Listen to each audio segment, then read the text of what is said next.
welcome back, Econ students. We are going to move on to part two, Bank of Clem. We have done our IPO and did our initial public offering, got our capital stock up and going.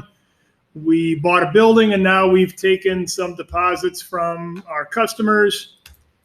Transaction number 4 is we have to withhold a certain amount of our checkable deposit balance with the Fed Reserve, right? And the percentage here I just made up is 15%. The number could be bigger, could be smaller in real life. But the idea is the Fed is going to make you keep a certain percentage in what's called reserves or cash sitting at the Federal Reserve Bank. So in our example, Minneapolis Fed Reserve would have, you could look at it like a bucket. You could look at it like a T account and called reserves for the Bank of Clem. And they're going to say, whatever your checkbook balances are, you got to keep 15%. Okay?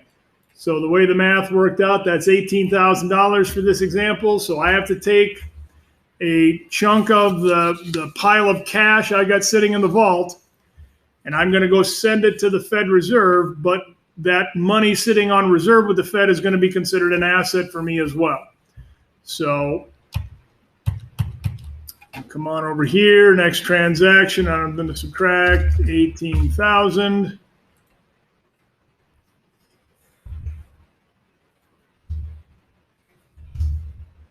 And now I got 18,000 in reserves. Just get these all in money, make my job easier. Prior balance plus 18. There we go. Color these up. New balances. I don't know. We'll go kind of light blue there. And again, property didn't change, so we're going to take the old stuff plus any changes there. Again, nothing's happening here with my checkbook or the checkable deposits. And the key to this is I'm not taking money from my customers. The Fed Reserve is making me take some of my cash and set it aside in the form of reserves, right? Just like they would make me buy FDIC insurance and things like that. I didn't want to get into those transactions. But either way, our balance sheet is still in balance. And I'm going to stick with the grid way. If you want to go do the T account way, same thing, simple math, add, subtract. I'm just going to stick with the grid way because I can fit it all onto one screen. Okay. So the Federal Reserve required me to transfer, in this case, 15%. To the Fed to hold on to for me. Okay. So now one of Clem's customers decides to write out a check for $400, right? They're going to use their checking account. So we're going to pause on the transaction and talk about the thing called the check clearing process. Then we'll come back and finish up the transaction. So one of Clem's customers writes a check and they go ahead and give it to you. You are going to bring it to your bank. And, you're going to cash it. So you're going to give it to your bank and your bank is going to give you money. Now, in reality, that is a super short-term loan because the check has to clear. The check has to go from your bank where you're endorsing it and taking cash, and it's got to get shipped to the nearest Fed Reserve. Now, if we're talking kind of old school 1950s,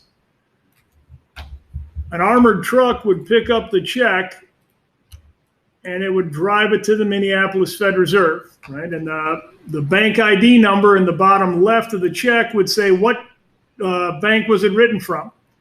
So the Fed Reserve will sort thousands upon thousands of checks, and the Minneapolis District Bank is the nearest one to us.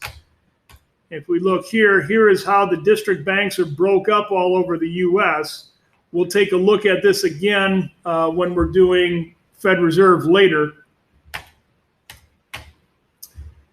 They're sorted, and then they're said, okay, hey, that was written from Bank of America. Go ahead and drive it to Bank of America. Bank of America will then turn around and load up some cash on the truck.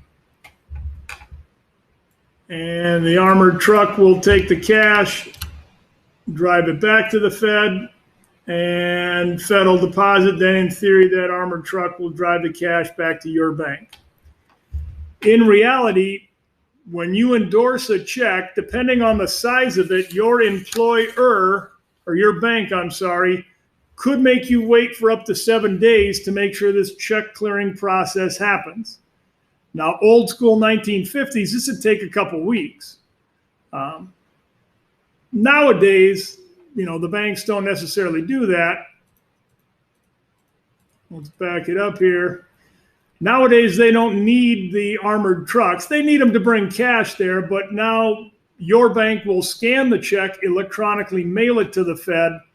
The Fed will sort it, then electronically mail it there, and then send the process back. Part of what the Fed Reserve is doing is this reserves idea, right? We just got done talking about reserves.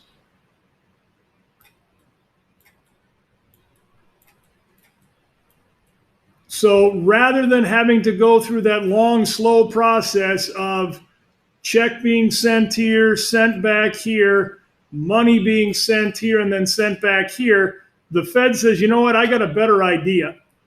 I'm going to make you keep a certain portion of your money, depending on your checkable deposits, in this form of reserves. Now, you can put more in if you want, but now as we start going, right, Bank of America has got to send some here to Wells Fargo. Well, it's almost as if Minneapolis Fed Reserve's got a T account for both accounts.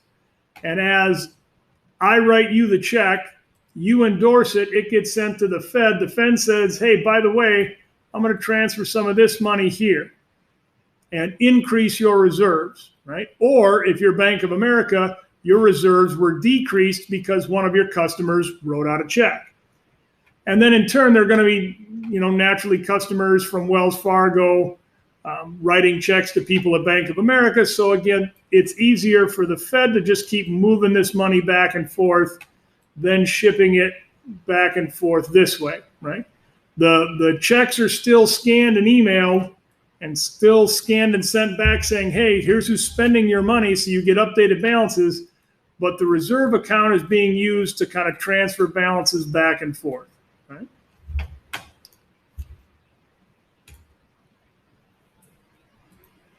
So we're back to transaction number 5 here.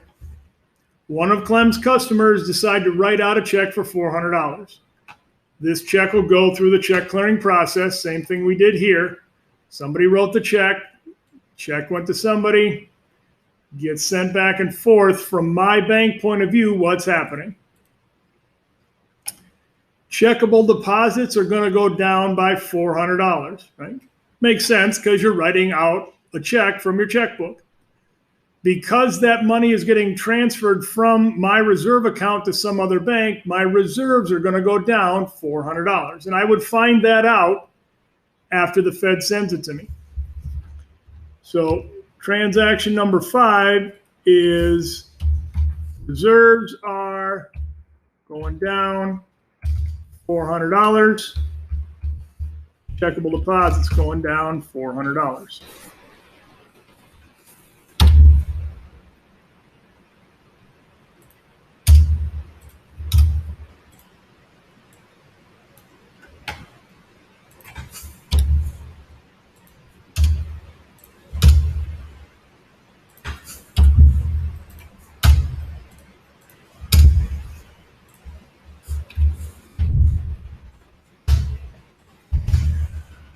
So my checkable deposits go down to 119.6, and my reserves go down to 17.6. Right? Still got 500,000 in the property, 602 sitting in my pile of cash. So let's color these up. Roll there just to kind of see what transactions are changing. And again, you could do it the T account way just as well. So after the fact, Clem's a little new to the banking business. I just transferred the absolute bare minimum over. And I'm just thinking like life is plain and simple. And then all of a sudden I get a phone call from the Minneapolis Fed Reserve Bank. And they inform me and say, hey, Mr. Clem, we're taking a look at your checkable deposits. You don't have enough sitting here in reserves. And I kind of played dumb. Really? How is that? I said, well, you notice that your checkable deposits went down. You need at least 15% here. You don't have enough. Right? And I in a panic go, oh, crap. Okay, sounds good. I'll get an armored truck over here and I'll send that money off right away. And I don't want to get scolded by the Fed every time somebody writes out a check from an account they have. So I just transfer a bunch. I end up transferring $302,000 from my cash account to reserves, right? So the cash, the pile of cash sitting in my vault goes down 302. And my reserves go up by 302. So 302,000 that is.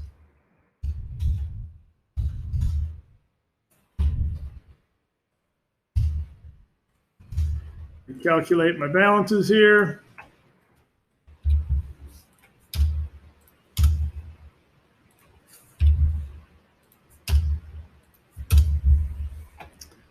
So checkbook balance is down to 300. Let's light purple that up, and now my reserves go up to 319,000.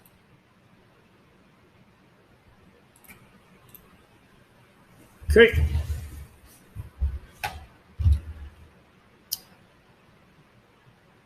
We're going to hit pause on this video here just to not make it too long, and we'll finish up our last couple of transactions.